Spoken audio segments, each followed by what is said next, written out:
क्रोध हर किसी को आता है।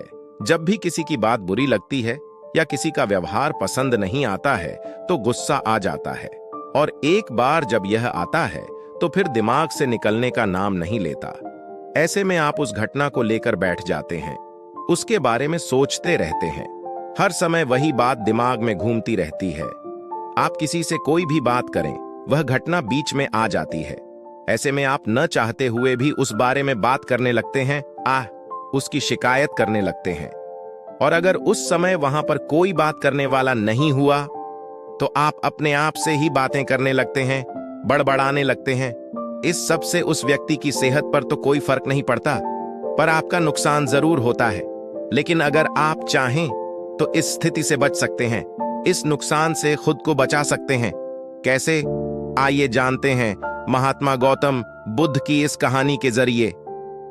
एक बार की बात है, एक गांव में गौतम बुद्ध का प्रवचन चल रहा था। वे कह रहे थे, जब हम क्रोधित होते हैं तो दूसरों को नुकसान पहुंचाने की कोशिश करते हैं, लेकिन उस समय हम इतने आवेशित हो जाते हैं कि हमारी सोचने समझने की ताकत समाप्त हो जाती है।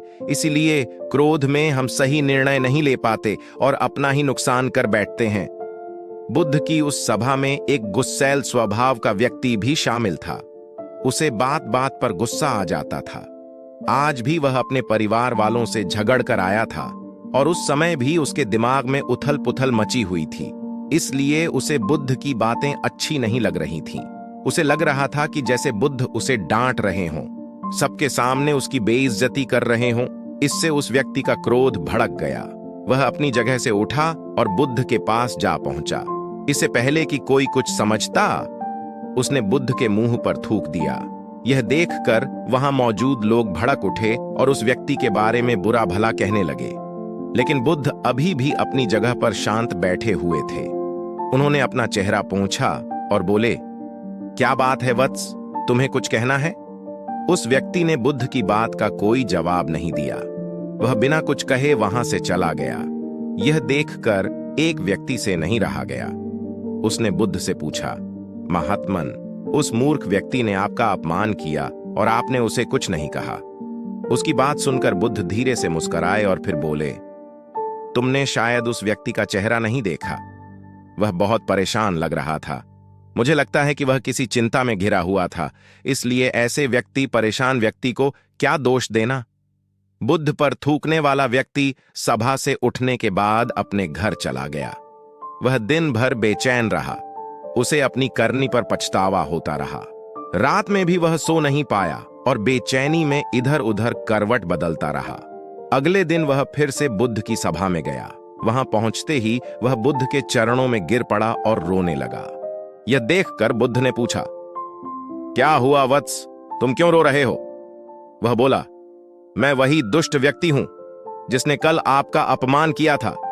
पता नहीं कल मुझ पर ऐसा कौन सा पागलपन सवार हुआ जो मैं ऐसी घृणित हरकत कर बैठा। कृपया मुझे क्षमा कर दें। बुद्ध बोले, कल की बातें तो कल ही समाप्त हो गईं वत्स। कल के बारे में आज क्या सोचना? अगर मैं उस घटना के बारे में सोचता रहता, क्रोध करता, तो उससे तो सिर्फ मेरा दिल दुखता। तुम्हें उससे कोई फर्क नहीं पड़ता। इसलिए बुरी घटना को याद रखना कोई समझदारी की बात नहीं है। इससे हमारी परेशानियां बढ़ जाती हैं और जीवन ठहर जाता है। इसीलिए अप्रिय बातों और अप्रिय घटनाओं को भूलने में ही समझदारी है।